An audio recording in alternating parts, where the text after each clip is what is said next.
নমস্কার বন্ধুরা, আমি কাকলি। আমার কিচেনে আপনাদের সকলকে স্বাগত।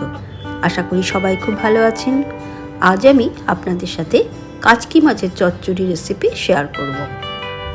কাচকি মাছের চচ্চড়ি খেতে কিন্তু খুব ভালো লাগে। চলুন তাহলে চটপট বানিয়ে ফেলি। আমি 250 গ্রাম কাচকি মাছ নিয়ে নিয়েছি। কাচকি মাছ কাটার কোনো ঝামেলা নেই, কিন্তু বেশ কয়েকবার ভালো করে ধুয়ে নিতে হবে।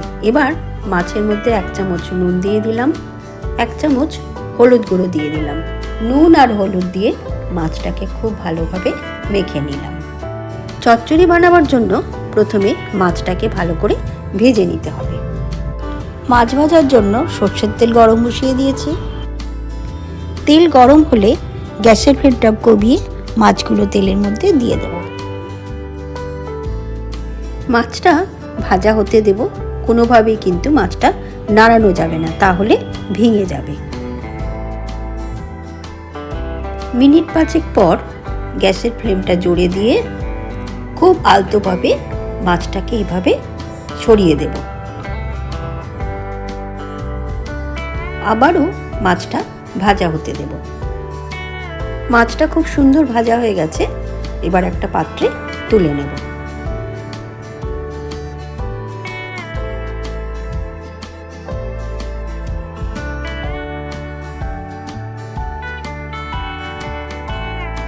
ওই একই তেলের মধ্যে 1/2 চামচ কালো জিরে ফোড়ন দিয়ে দিলাম। একটা বড় সাইজের পেঁয়াজ ঝিরি ঝিরি করে কেটে রেখেছিলাম, সেটা দিয়ে দিলাম। তেলের মধ্যে পেঁয়াজটা ভালো করে ভেজে নেব।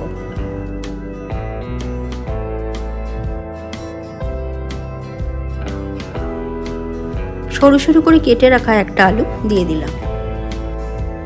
আলু আর মূলো পেঁয়াজের সাথে ভালো করে 2 থেকে 3 মিনিট ভেজে নিলাম। 1 চামচ নুন দিয়ে দিলাম। আপনারা আপনাদের স্বাদ মতো নুন দেবেন। 1 চামচ হলুদ গুঁড়ো দিয়ে দিলাম। নুন আর হলুদ দিয়ে আবারও একটু ভেজে নিলাম। এবার কেটে রাখা বেগুন দিয়ে দিলাম। যেহেতু বেগুনটা তাড়াতাড়ি নরম হয়ে যায়, সেই জন্য পরে দিলাম। কাঁচা লঙ্কা দিয়ে দিলাম। আবারও ভালো করে সব কিছু একসাথে ভেজে নিলাম। সবজিগুলো সেদ্ধ হওয়ার জন্য কড়াই চাপা দিয়ে 4 থেকে 5 মিনিট রেখে দিলাম। 5 মিনিট পর ঢাকনা সরিয়ে দিলাম। সবজিগুলো কিন্তু খুব সুন্দর সেদ্ধ হয়ে গেছে। এবার আগে থেকে ভেজে রাখা মাছ উপর দিয়ে এইভাবে ছড়িয়ে দেব। গ্যাসের ফ্লেমটা মিডিয়ামে রেখে চাপা দিয়ে 2 থেকে 3 মিনিট রান্না হতে দেব।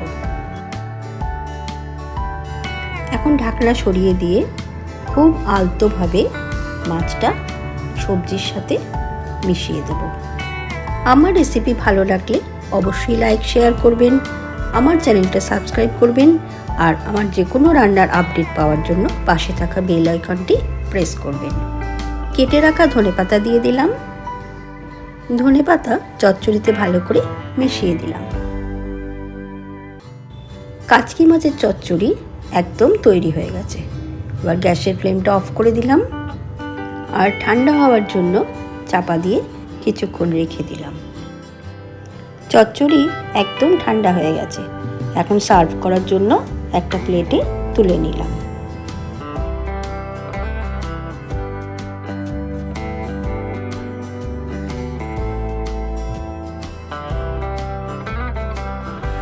দেখেই মনে হচ্ছে তো বানিয়ে ফেলি।